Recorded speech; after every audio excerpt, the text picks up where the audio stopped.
I know more about air conditioning than I do about audio quality. That's for sure. But I like to pretend. I'm a pretend radio guy. Pretend radio guy. Jeez. Yeah, that's on my Twitter profile. Pretend radio guy. Not accurate, but interesting. I like to go the self-deprecation route whenever possible. All right, there you go. That shows a lot of actual inner confidence, doesn't it? When you can make fun of yourself. I guess. I mean, yeah, there's a lot of different ways of looking at this. I think it's kind of like one of those things like Princess Bride, where it's like 3 levels of backwards. You don't know whether or not the poison is in my cup or in your cup, but it turns out the poison's in both cups. Oh, jeez. You are listening to the Podcast Engineering Show. This is session number 28. Got my band. I got Barry. Yeah, oh yeah. Yes. Oh my God. Welcome everyone to the show. That's right. We kick it off with a little energy. I'm happy you're here. My name's Chris Curran. I produce podcasts for Forbes and Dun & Bradstreet and select business authors as well. And this show, we bring you podcast production techniques on a silver platter. We actually talk shop about the audio engineering side of podcasting. Has nothing to do with listeners and marketing and subscribers. None of that. Obviously, all that stuff is, in the end, probably more important than audio quality, but audio quality is important too. So there you go. I have a background in audio engineering in the music business, actually, and since I entered podcast about 4 years ago, I found most podcasters don't have a lot of core audio engineering fundamentals under their belt. They just don't. They don't have the background in audio. They can get things done, but with a little knowledge, you can sound a lot better. So that's what happens with this show. If you implement the best of what you learn here, your podcast will sound a lot better, and you'll spend less time producing them. Of course, Barry is with me. Barry, what'd you think of our last episode? There's no activity, no giggle, no nothing. Dude, really? The last episode was good. You're just kidding, right? Yeah, oh yeah. Oh my God. Well, anyway, Podcast Engineering School. The school is making all this happen. That's right. We're going to start having courses this fall about audio production, EQ, compression, mastering. And there's a lot of courses I want to make. I don't know. I mean, I'll start with the core ones, and then I'm going to make some more. So today's a special day. How many times, or how many people in your life do you know that have 10 children? That's a good question, right? Seriously, who do you know who has 10 children? Well, our guest does. That's right, Bryan Orr. He's an independent narrative audio producer. He's been in the podcasting game a while. He's a co-host and producer of Dialed In. Some Obsession Required. I love that name. He's also hosted Podcast Movement Sessions in the past, and on the regular life side, outside of podcasting, he owns a HVAC contracting company. So, Bryan, welcome to the show, man. Wow, that was really an intro there. I mean, we had the singing. I'm here with Barry, which is excellent. Never met the man before, but as you know, based on the number of children that I have, him and I are familiar somewhat. So yeah, it's great to be here. Thanks for having me. Well, Barry knew you were going to be here. Barry, you knew he was going to be here. Would you miss an episode like this? No way. You crazy? Love you, Barry. There you go. So, Bryan, we met in Tampa, actually, earlier in 2016 at the Tampa Podfest, which, I mean, was a great event, and I think next year is going to be even bigger. You planning on going next year? I am. I think next year is actually in Orlando, so anything in Orlando I can't miss because that's my backyard. Oh, really? You're down there in FL?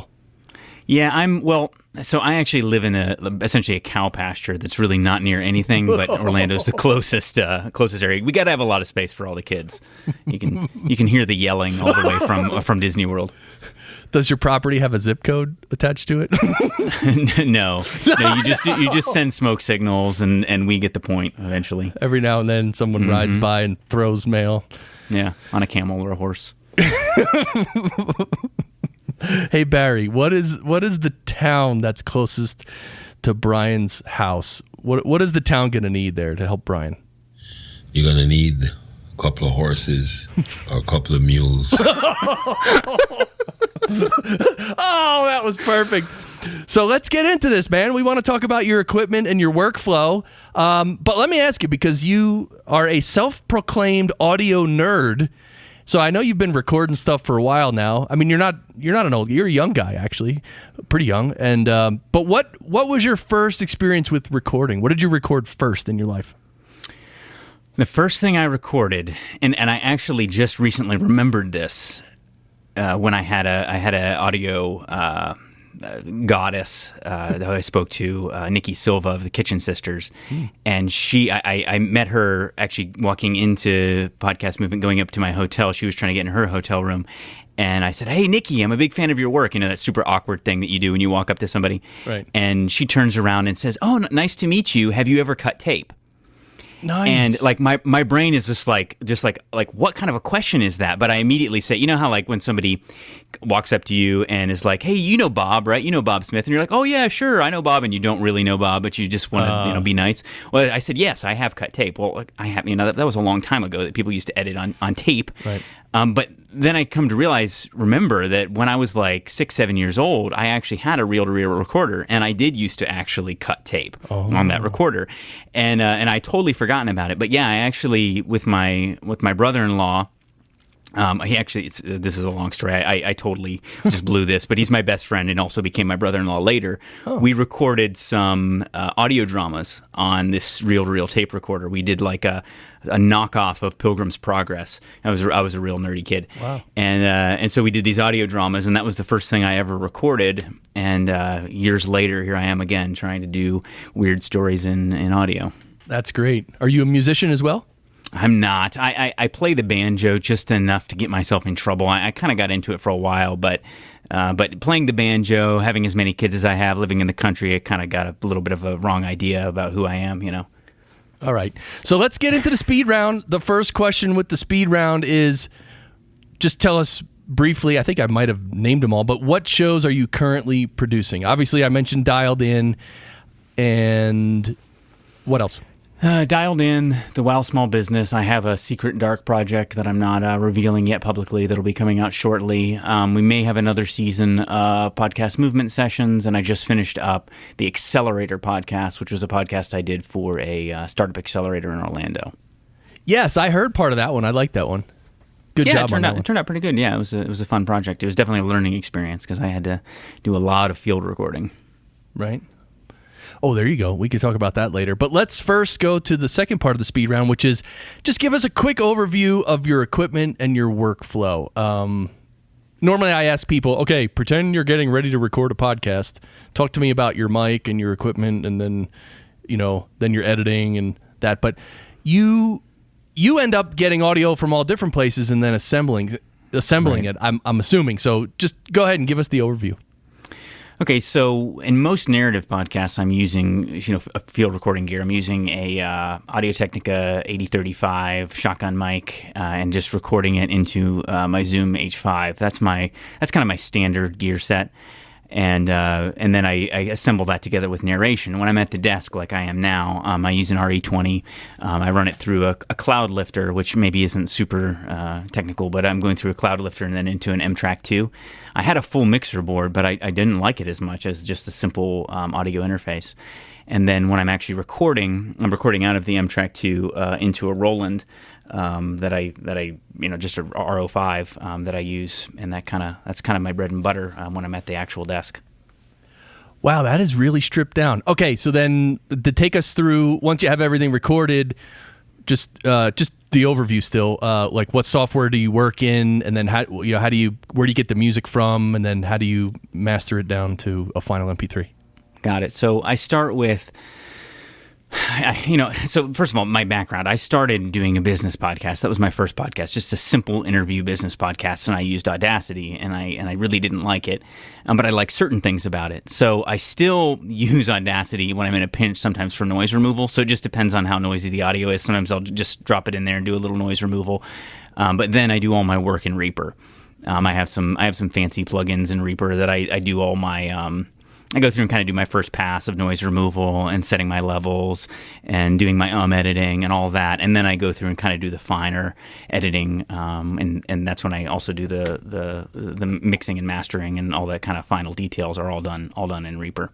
Obviously on multiple tracks, and music wise, I get most of my. Whenever possible, I try to get recordings in the field and use those as kind of the accent pieces as opposed to using pieces of music. But when I do use music, I use audio blocks primarily. Audio blocks, okay. So when you get audio in the field, this is like probably dumb question from a guy who hasn't done, I mean, I've recorded a couple things in the field, but if you're recording a lot of audio clips in the field, how do you keep track of what clip is which, and do you slate them or do you talk over them, or... Yeah, I do, in a lot of cases, if I have a lot of them, I'll kind of start off, just like you're a producer of a movie or something. You'll say what's going to be recorded, and then you'll record it. You always make sure that whenever you're recording a person, you get them to say their name first, so that way you have that immediately, so you know who you're talking to and what you're talking about.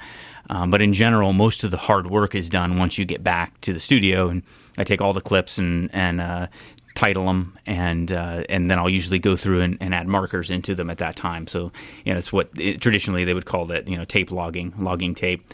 You go through a lot of narrative audio producers will transcribe the entire thing. I don't do that. I just go through and add markers so that I know basically what's in that piece of tape once I get it. Once I know it's good. I mean, if I get a piece of tape that I essentially know is worthless, then I'm not going to spend the time marking it up. But if it's something that's a long chunk, especially if I'm interviewing somebody, then I'll mark it right away, so that way I don't forget, while it's still fresh in my mind. And by marking, do you mean literally marking it in the software, or do you mean just like writing down timestamps of when this question was asked and answered and that kind of thing? Yeah, I'm actually marking it in the software. So in Reaper, I set up a shortcut. I just hit M, and then I type in, just as I'm listening to it, I add these markers that just essentially describe within 3-4 words what that section is.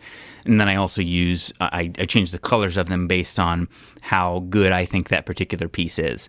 So I'm looking at a session right now where the co-host Matt talks about how he hates the word hobby.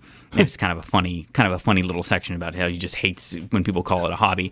And so I mark that as hates hobby, and then I make it green, so that green lights that piece, so I know I'm going to use that segment. Green means it's good. Green's right. Go.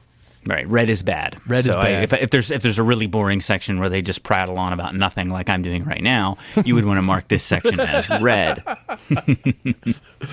Hey, I just remember David Hooper has a podcast called The Red Podcast. So yeah, that's right. Yeah, but his is actually good. Yeah. So I'm so happy you use Reaper, because I use Reaper. I don't go nutty. I think you probably use more features than I do. I just. I definitely do multi-track, and I mix things and ride levels and draw things and all that. But that's cool that you use Reaper and that you use a lot of plugins. I really want to talk about the plugins. But when you mix it down out of Reaper, do you use like a stereo, like a mastering compressor on the stereo bus coming out of Reaper, or do you mix it out of Reaper and then master it? No, I do everything. With so I'm not mastering it outside of the program. I'm doing everything. So all my compression, everything that I'm doing within Reaper itself, all with plugins. I don't get super fancy. Like I just explained my gear. I don't have much after that. In fact, I got a compressor, external compressor, and I never liked it. I hooked it up and with a mixer board and everything, and probably just because I'm not a professional. Well, I guess I am kind of a professional producer now, but because I don't have like a music background, I never got comfortable with it. Right. So I've just gotten comfortable doing everything that I do within Reaper itself. And then, of course, you get the stereo file or the mono file. You mix it down. Most of your productions are stereo or mono? Most of them are stereo because I use a lot of music, and I like to play with stereo effects, especially in intro and outro. I like to bounce stuff around, and there's some pretty cool. Reaper has some pretty cool plugins to do some pretty neat delay, stereo bounce delays that I like to have fun with. And so that's the only reason I'm being sloppy with people's data usage, just because I like to play with funny stereo effects. Oh, but come on, the music, it makes a big difference. Stereo makes a big difference. Yeah, I think so. Yeah. In the delays you're talking about, and probably just two voices, like when you do dialed in. I mean, this is something I do. Even if it's just two people talking, I don't pan them both in the center. I tweak one slightly to the left and one slightly to the right, and what a difference that makes. Yeah, it can make a big difference in just the way it feels. You feel present in the space. It's amazing what you can do with a little bit of work on stereo. You can get totally crazy fun effects with that. And so you mix it down, and do you use any loudness standard or anything? Yeah, so I have a plugin that I use on occasion that will tell me where I'm at as far as loudness. In some rare cases, I'll throw it through Auphonic if for some reason I've got something that I feel like isn't very level. But in general, I don't. In general, I just use the compressor within Reaper, and I use a plugin called Vocal Rider, Waves Vocal Rider. I think you said that you were familiar with that one, and I love that. Yep. Because it just helps. When you're just doing just voice, it really helps get it nice and level without having that kind of over compressed sound. Yeah, I just spoke about Vocal Rider last episode with Ray Ortega. Now, in Vocal Rider, as I mentioned last episode, you can set your range that you want the fader to auto ride, basically. Right. What I normally set my the high marker plus 1 dB and then the low marker minus 1 dB, or I'll even make it plus 0.8 and minus 0.8. So there's a 1.6 dB range there. What kind of range do you use there? Oh, I use a much bigger range than that. I guess I'm probably just not as disciplined in my in what's going into the the recording, especially with field recording. There's not quite as much control over that. So I'm usually plus and minus 6 in most cases with fast sensitivity. Okay. And so I'm really jumping the levels all over the place in most cases. Yeah, that's good, because mostly the way I use it is I'm already compressing someone, and it's not someone in the field; it's someone on a regular mic. So. Right. If it went too far, it would sound a little unnatural, but that's a great use of that. All right, so then you got the MP3 and you're done. So let's go back to the beginning. You have an AT 8035 shotgun mic. Yeah, 8035 is kind of my workhorse. I have an 830, I think it's an 835B. I think that's what it is another one. I have two shotgun mics, one just as a backup because I'm weird like that. And I've had really good luck with it. It's actually it has a AA battery in it, so it doesn't require phantom power. It's a condenser mic, but it doesn't require phantom power, and you get really crisp sound out of it as long as you're relatively close to the person you're recording, which is ironic given that it's a shotgun mic, and the idea is that you should be able to record from a greater distance, but generally we're recording within about 6 inches of their face.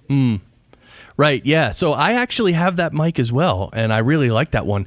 One question I have for you, because you've used it much more in the field. I've only used it 2 or 3 times. When I'm holding it in my hand, and I'm doing the Alex Bloomberg method of sitting next to someone and, leaning the mic toward them when they're talking, and then leaning the mic toward me when I'm talking.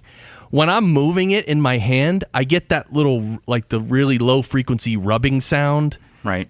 How do you not get that with this mic? Yeah, I almost wonder if that's if that was an Easter egg where he told everybody to do that just so that it would screw up the whole rest of the world when it comes to narrative audio. Yeah. Because it sounds when you roll that thing in your hand at all, it makes really bad low frequency sound in it. It's rumble and nastiness. Yeah, it's bad. So I use a Rode shock mount. They make even less expensive ones, but I use a Rode pistol grip shock mount, and I just kind of if I'm recording someone, I kind of set it at an off angle so that it's still almost straight, but I'm able to hold it with the handle, and that takes all that out.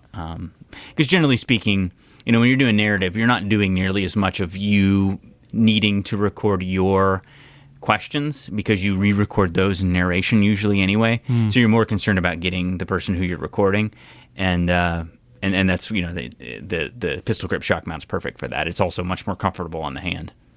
Right? That's awesome. I'm going to check that out. Actually, I think on your website, which is bryanorr.com, I think there's a picture of you with one of your kids and you're holding that mic with the... Yep, that's it. Yeah, with the pistol grip, yep. So one of the things I thought of, when you're using that mic in the field and you're running it you're using a Zoom H5, but I was also thinking for myself, instead of one of the ways I was going to overcome that problem of fidgeting with the mic and getting that low end rumble was I was going to just hold that shotgun mic would be for the other person, and for me, I could even have my own mic because most of these digital recorders have at least 2 inputs, so you can record 2 different mics.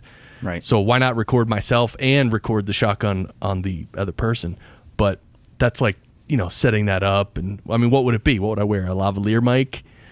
Yeah. So what I did is I got an Audio-Technica dynamic headset mic, like a sportscaster's mic. Oh. And I tried using that, and it's just not the same sound. That's the problem. It's good quality. It's clean, and so I did that for a while when I was doing interviews. But it's just that you don't sound the same as the person who you're interviewing. So you have to. It requires such phenomenal mic discipline in the field in order to get the 2 halves to sound the same if you're using 2 different mics. Because in the field there's more variance. There's going to be noise sources, there's going to be wind, there's going to be all this kind of thing, and it's just hard to get them to sound exactly alike. Right. But you hear it sometimes. Like you'll hear, if you'll listen to This American Life or whatever, sometimes you'll hear the person who's asking the questions will sound totally different than the person they're interviewing, and that's because they're using a different mic, and so in some cases that's okay. Right. All right, so let's move into the studio now. And you said you have an RE20, and which is a great mic. I started using an RE20 about a couple months ago. I'm still not happy with the EQ and compression on my own mic. And I was telling Mary Mazurek that. I was like, it's hard. Well, I don't want it to sound like an excuse, but it's a little difficult to EQ and compress your own voice because it's your own voice. Now, I'm not talking about. I mean, I'm making it sound 98% awesome. I'm talking about 100%. Like, I'm very critical and I'm very fine with this. I mean, I will literally tweak something of a quarter of a dB or something like that, or a half dB, because you can hear a half dB. I mean, I'm going nutty with it, but do you go nutty with your RE20? Doesn't sound like it. Yeah, so I've gone through different phases, like where I really wanted to get into engineering to the level that you do, and the funny thing is that for narrative podcasting, where you have a lot of different scenes, it's actually not as important that it be absolutely perfect as it is when you're doing an interview and there's like a consistency, like you're always in the same room and you always want to sound the same, and like people get used to that, and so that's where it's a little more important. I'm not quite that tweaky. I mean, usually I just run I run the REA EQ plugin, and I'm just rolling off my bass. I'm doing a little increase at around 4,000 hertz, and that's mostly it. I roll off a little bit on the real high frequencies. But that's mostly it. And I actually do the big no-no, which is I keep the bass roll-off switch on the RE20. So I'm sure you have yours at full tilt, and then you just do that later, right? I think I do, yeah. But that's not a no-no. I mean, that's... Oh, well, okay. It's tone. So it will change the tone. So that's something when you buy a mic, I mean, you should definitely, if there's any switches on the mic, you should definitely record yourself in all the different switch modes so you can hear it. Especially with an RE20, because an RE20 has a lot of low end and a lot of low mids. It's a very beefy mic. So that's good. Okay, I'm glad I passed muster here, but no, I've heard that it's better to leave the full dynamic, leave the full range, and then you can do it in post. It's better to do it in post and leave the whole thing. I'm just impatient, and I like how I sound with it, just rolled off on the RE20, so I've left it that way. That's an option too, doing it in post. But here's the thing: it's going to be different. You're not going to get the same roll off. It's a different roll off.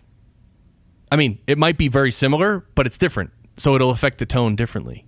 Mm-hmm. And plus, that I think for more like music recording and really high quality recording, definitely when I recorded music, I was very hesitant to put on the low end filter because of that reason.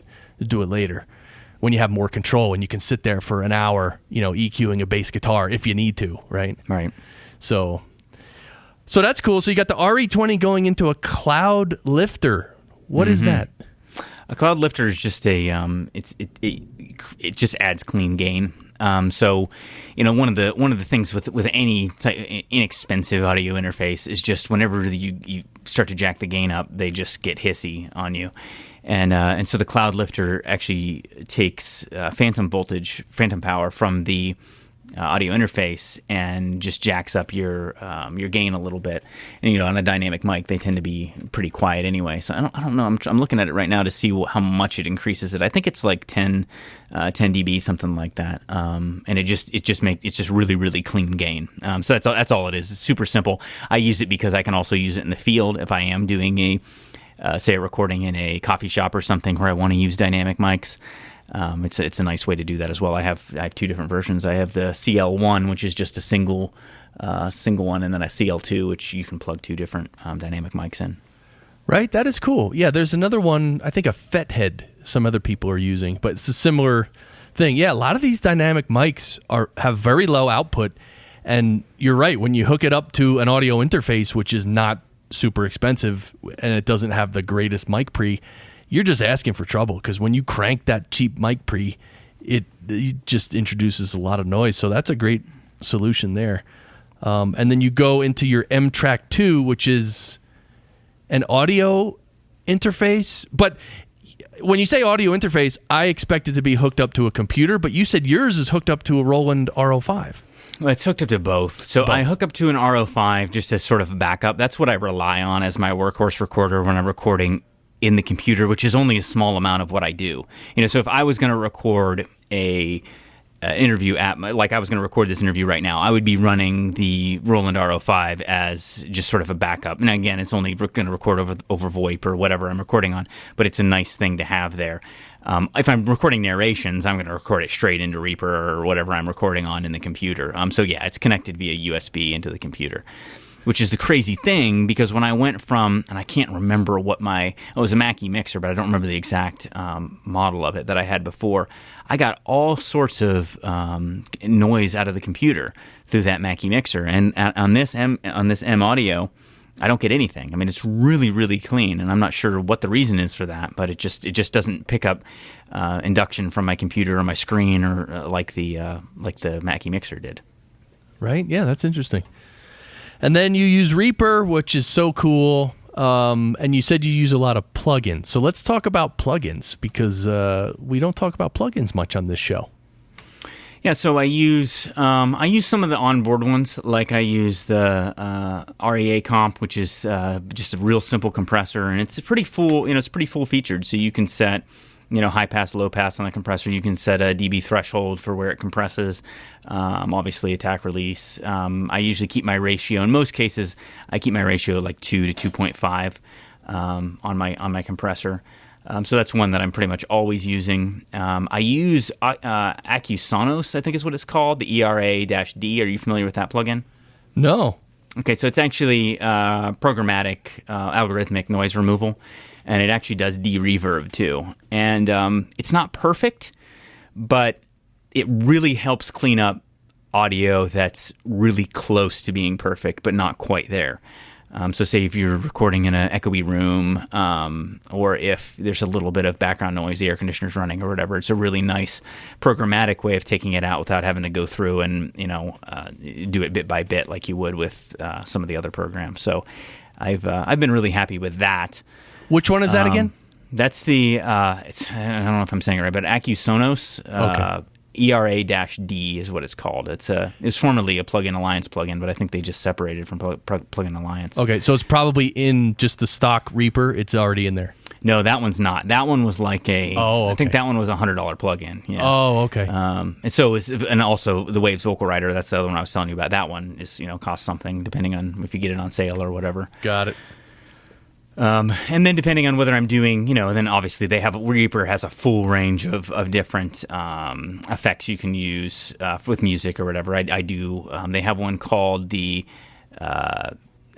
ReaDelay with stereo bounce, and that's a fun one because you can when it does the delay, when it creates the delay effect, it bounces in between the stereo channels, and that kind of gives it a fun feel. If you've ever listened to Snap Judgment, Glenn Washington's podcast, he does a lot of that kind of thing, and it has a neat feel to it. Yeah, the stereo bounce. So it'll be like bounce, bounce, bounce. But like the first echo will be in your left ear. The second one will be in your right ear. The third one will be back in your left. It'll bounce back and forth, right? Right, exactly. Yeah, there's so many cool tricks like that. Yep. Yeah, and that's just a matter of playing with it. Like you gotta, anybody who tells you that there's like a process to follow for that, I think is just messing with you. Like you just have to kind of take a clip that you want to play with and then just try different effects on it and mess with it and all that kind of thing. And eventually you get something that's cool and weird. You're right. You bring up a great point that I remember when I was in the studios and stuff. We used to do that all the time. We would just try ridiculous things with audio just to see what happens and see what sounds good. So definitely when, if you're looking for that weird effect or something original, definitely you got to go for it and, really try to mess with it and do things in the wrong order too, like weird orders and stuff. Right, exactly, yeah. So, all right, so Reaper, then do you use any plugins on the stereo bus or do you just like compress and EQ every track separately? I compress and EQ every track separately, yeah, generally speaking, yeah. So usually what I'm doing is I'm self-taught, so I may be doing this totally wrong, but what I generally do is I'll take whatever I've got and I'll split it into mono. I'll work on it separately, and then I'll pan to get my stereo effects however I want them afterwards. So I'm generally working in mono. Even if I started off doing a stereo recording, I'll split it to mono and then go back and repan it to stereo. You mean when you're working on it and you're actually EQing and compressing stuff, you're listening in mono? Yeah, well, yes. When I first work in a clip, I'm always listening in mono. Got it. And then because I'm almost always doing them one at a time. Like if I do an interview that I recorded in stereo, I'm still listening and editing each half on its own, sort of. Right. And then I will pan it back over to make it into a stereo recording afterwards. Yeah. Yeah, that's totally, yeah. Yeah, I also do that, and just you process every single sound separately on its own. Like you can even solo it, right? And so that's all you hear. Right, exactly. Yeah. And then work on it and mess with it. And then, well, with music, it happens more. It's a little tricky to work with something on its own, like especially like a kick drum, for instance. If you're EQing and compressing a kick drum, you obviously you solo it so you can hear only that, and then you mess with it. But then you got to add it back to the track and see how it sits in the track. Right, exactly, yeah. And then sometimes you think it might sound good by itself, but then when you put it in the track, it sounds a little different. So you might have to just adjust it slightly so it sits better. Same thing applies with a podcast as well, with different voices and things like that. How do you how do you set the levels for things? Because, when there's music, especially like when there's someone's talking over music, there's different ways you can do it. Like obviously you can have the music be way in the background, like very low volume. You can have it where the music is a little higher, like right underneath somebody, and then you can have it where the music is loud and then the person's voice is like almost buried in the music. Like how do you mix music with voices? So early on when I started doing narrative podcasting, I got a mentorship with Jeff Emtman. He has a podcast called Here Be Monsters, which is a KCRW podcast. And he's just an amazing sound designer, and he's also self-taught. He's actually the one who got me started on Reaper. And one of the first things he told me was that I should stop thinking about ducking as much in terms of volume and think of it more in terms of the frequency of the sounds and how they interact with one another. And after he kind of revealed that to me about moving things to the back in more of a frequency way as opposed to a volume way, that's really opened up a lot of possibilities to me. So in many cases, you can keep the music to where it's very noticeable, but you just take out a good part of the, say the low frequencies, or no, actually, I'm trying mid-range. to remember most of the mid-range. I set up one where I call it move to back on my EQ, and that's what I use. I run that EQ, and I duck it that way, and then I'll also duck it using the volume slightly, but you don't have to do it as much when you do that. So you'll actually hear the mid-range come out of the music as the voice comes in, and it just makes it a little more simple in behind the voice. And so the voice kind of stands out over the music a little bit more. And that's been a really, I don't do it every time, but that's been a really nice way of doing that. And I just use the envelope tool in order to do that. Okay, so the envelope tool, so you just highlight like a section of audio and apply that EQ to that. Yeah, if I have a section of audio in Reaper that I want to bring out the mids, what I'll do is I'll go in. I'm going to do this while I'm actually talking to you. There you go, because I was going to ask you about the frequencies too, my friend. Yeah. Okay, so let's see here. I'm going to grab a piece here. This isn't music. Oh, here's a piece of music here. And so what I'll do is I'll take the piece, and then I will add in the effect that I want. And in this case, it's equalization. And so I put in the move to back, and that takes it. It's especially dropping it down. Yeah, it's dropping it down 3K, 2500 to 3K, all the way down to 5K, and then dropping it down at 300. And so that's what I use. But then when I create my envelope, I click the clip, and then I use the what's it called? I go to item properties, and then I use take envelopes is what it's called. That's what it's called. And then I click the effect portion, and I select wet. And so then I create an envelope that where I'm first playing it all the way down, and then I slowly move up the wet on the EQ, if that makes sense. So as it goes through, so like if I'm wanting to play my voice, I play my voice and I have the music, and then as my voice comes in, I move up the wet envelope, and that brings in the EQ effect that moves it to the back. Right. It's kind of opposite of how you'd think, because normally when you're ducking volume, you're ducking it down, but in this case, I'm ducking up the EQ effect that brings the music out of my vocal range. Right. Does that make sense? Totally makes sense. Yeah. Okay, so as your voice comes in, you're actually gradually bringing down the mid-range and some of the low to move the music toward the back. Yeah, absolutely. Right, because if you did it all at once, it would sound really weird. But when you do it slowly, it sounds just like ducking volume, where it seems natural. Right. To do it slowly like that. And then when I'm done, I can take the music right back up to its full frequency range. Now, that envelope tool you're talking about, is that a plugin, or is that just part of a sound clip? No, that's just part of, if you open it as a clip, you go into the clip properties. You can also do it in the little side toolbar there, but I'm lazy, and I always just right-click it and go to the property of that, and then use take envelopes, and that's how I make the take envelope. Right, because they call it a take. It's that clip. That clip is called a take. Yeah, correct. Because there's also a little take effects button, and that's how you added the effect in the first place. Right, exactly. Yeah, so that's pretty cool.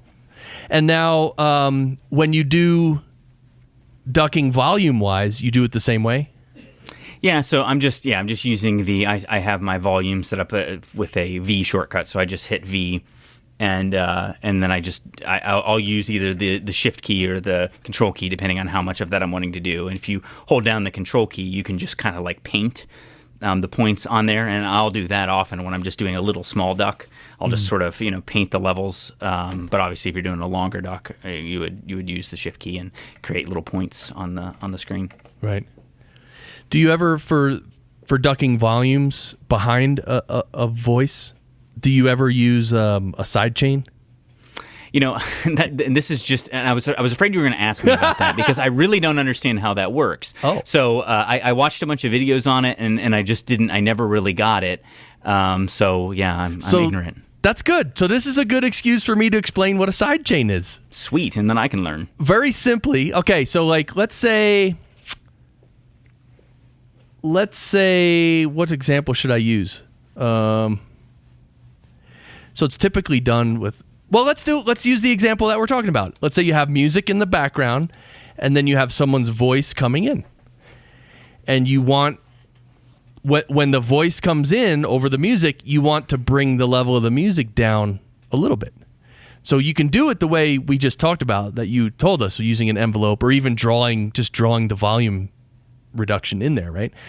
But if you use a sidechain, what happens is you apply a compressor to the music. Right now, normally, so let's think about it. You got the music. You apply a compressor to the music.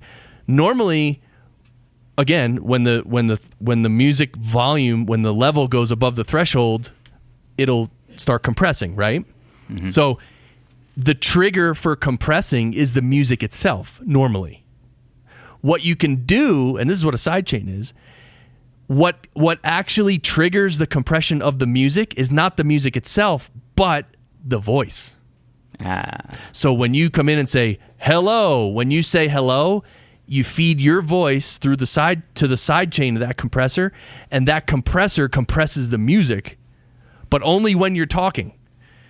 So it actually ducks it down, it compresses it down while you're talking. As soon as you stop talking, it lets go and comes right back up. And that's a very standard way that radio does it, actually. Traditionally. Yeah, well, I guess if you're live, then you have to have a way of ducking music live, and that would be a way to do that, right? Yeah. What do you mean doing it live? I just mean because everything that I'm talking about is done in post. But if you set up a side chain to do that in live production, that seems like that would work. If you had music playing and you set up a side chain so that way the music would duck while you were speaking with a live recording. That seems like that would be advantageous. Yeah, that would work. And one of the ways it's used with music actually is, well, there's another cool use in music which is very often used, and it's with the bass guitar and with a kick drum. So what happens is when the kick drum kicks, you want to actually accentuate the bass guitar. Like you actually want to almost, instead of reducing the bass guitar, you want to spike it. You want to raise the volume for that split second. So you can actually, oh my God, I'm getting deep here. Tell me, this is going to be confusing. I'm sorry. But if you take another track of the bass, you duplicate the track of the bass, and then you put a gate on that. So the gate only opens, you put the kick drum through the side chain of the gate, so the gate only opens when the kick drum kicks. Yeah. So when the kick drum kicks, the bass guitar comes on for, 100 milliseconds or whatever. Oh, that's and funny. then it just goes away. So that way it makes your kick drum sound beefier because it's borrowing some beef from the bass guitar. That's interesting. Yeah, that makes total sense. And I just never understood really what a sidechain meant. But yeah, it makes sense now. It helps you interact with other sounds that are played simultaneously based not on their credentials, but based on the credentials of a different track. I guess that's the way I would think of it. Totally. Yeah, and I'm sure there's ways. I'm sure there's a lot more creative ways actually that you can use sidechains. Wow! See, I learned something. That was pretty cool. Oh, there you go. They learned something. Yeah. I didn't expect to get the dreaded sidechain. But literally, as I'm coming on this podcast, I was like, I hope he doesn't ask me about sidechains, because that's the one thing. Like, I can fake it on the rest of it, but I don't know what that is. Oh, that is good. So there you go. So I should definitely make sure I talk about sidechains when we talk about compression and EQ. So you could, you know what? In your scenario that you just talked about, where you set up an envelope.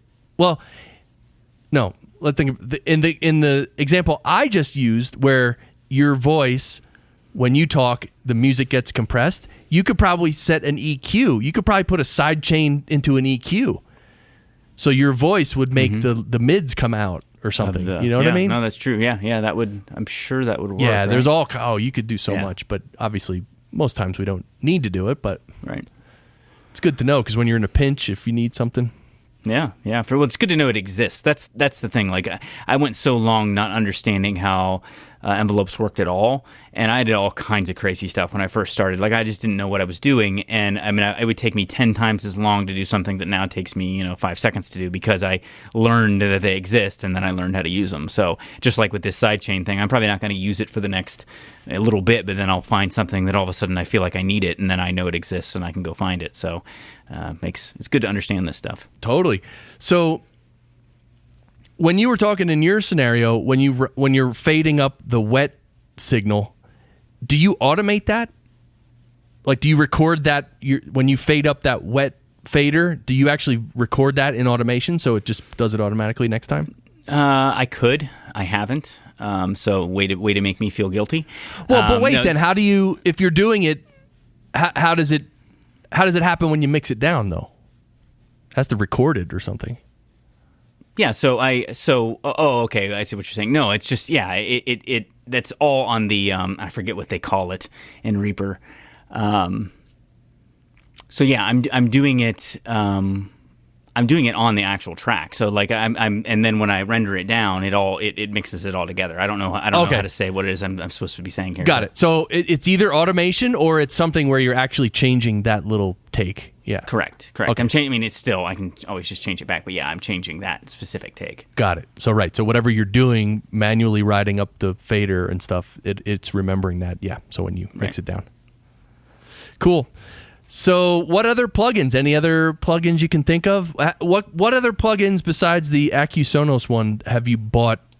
Well, besides Vocal Rider 2, you've bought others, right? I have bought others, and most of them I don't like. I've spent a lot of money on plugins that I never end up using. Let me see here. I was going to look through and see if there's anything else that I'm missing.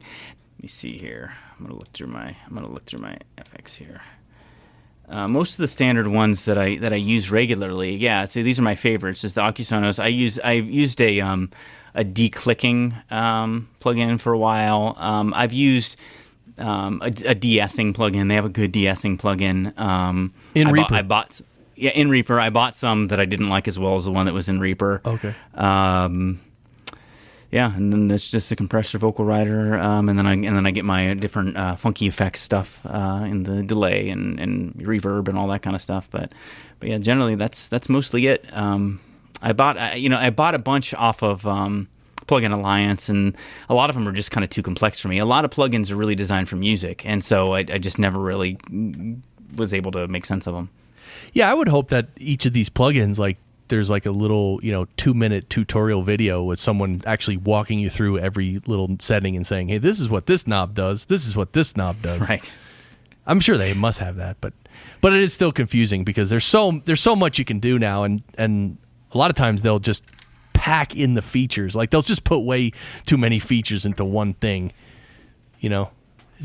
Just to, I think they do it to confuse everyone. They have a exactly. There's all these, and so another one that I use when I'm playing with kind of the fun noise stuff is one I did buy. It's called Camel Crusher by Camel Audio. That's kind of a fun one. It's just a real simple distortion filter compressor, and it's got some like pre-settings that you can use. It's somewhat childish, but I enjoy it.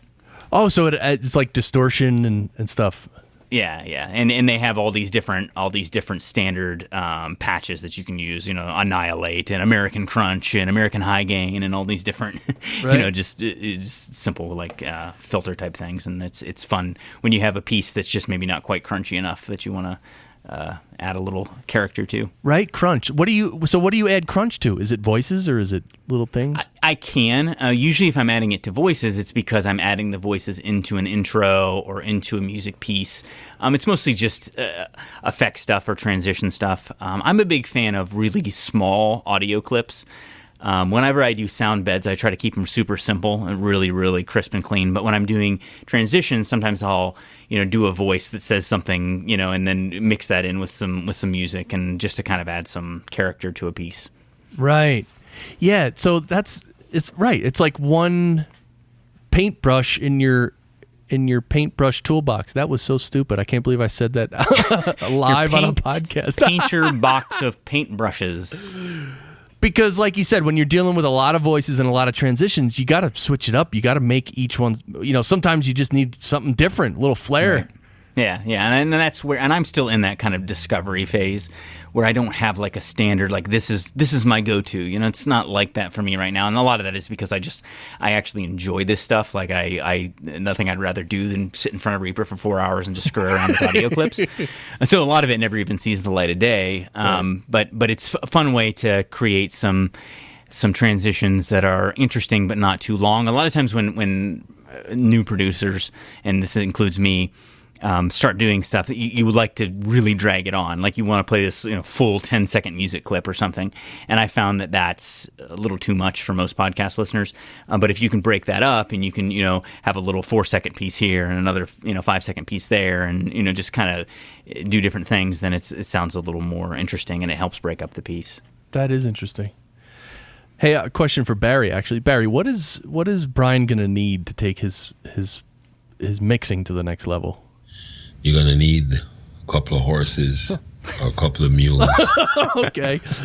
So I don't know what is. I mean, where does that clip come from? It kind of concerns me. You know what I mean? Like, I don't.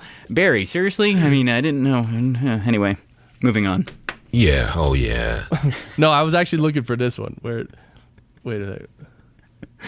Here it is. High pitched. No way. No way. Oh, I also have the high pitched. Yeah, this is the one I was looking for. Yeah. Oh, yeah. Yeah. Oh, yeah. Oh, I love that one. So let me ask you this. You just brought up this fact that, the newbie wants to play a full 10 seconds of audio, but in your experience and opinion, a lot of times 4 seconds will do. What, besides shortening it up, I mean, is that just you tightening it up to hold the attention of the listener? And what else can you do to sort of hold the attention of the listener?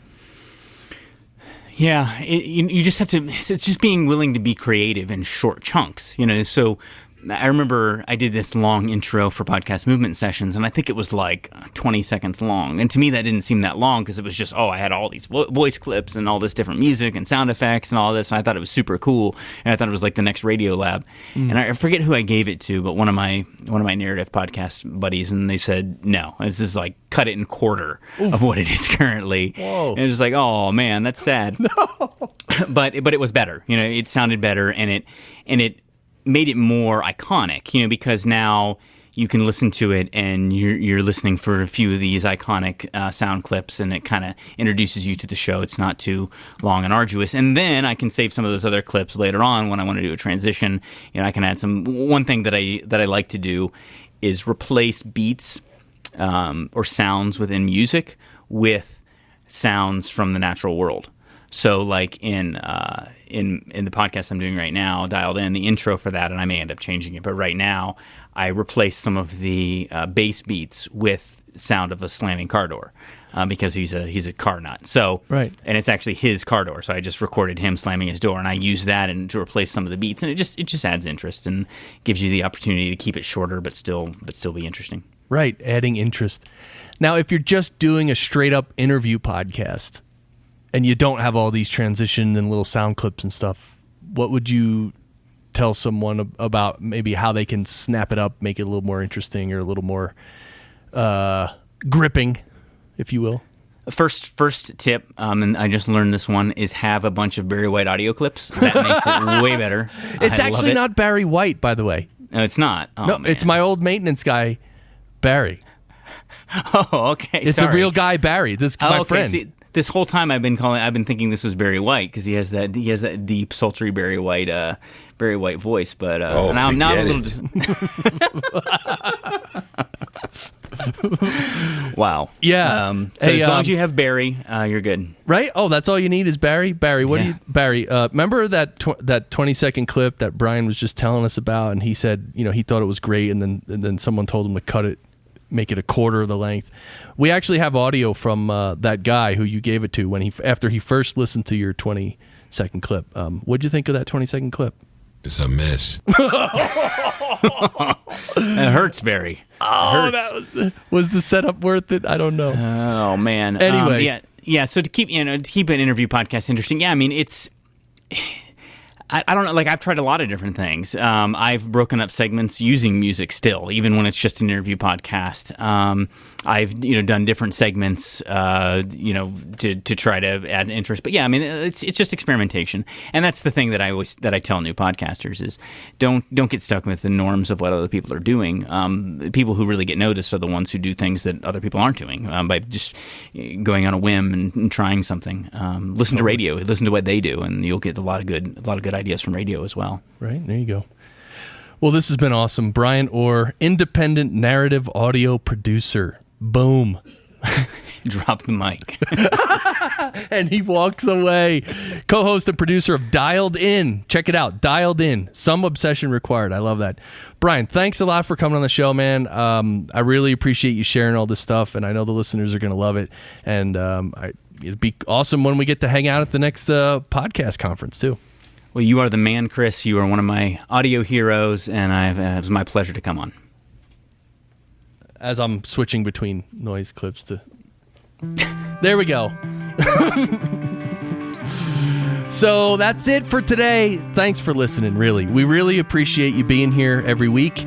And if you have any suggestions for the show, obviously write to me. PodcastEngineeringSchool.com. That's the website. PodcastEngineeringSchool.com. We've had some great episodes lately. We're happy you're listening. And thank you for all the notes and emails you guys are sending me about how much you love the show. I really appreciate it. So until next time, sound great! Woo-hoo.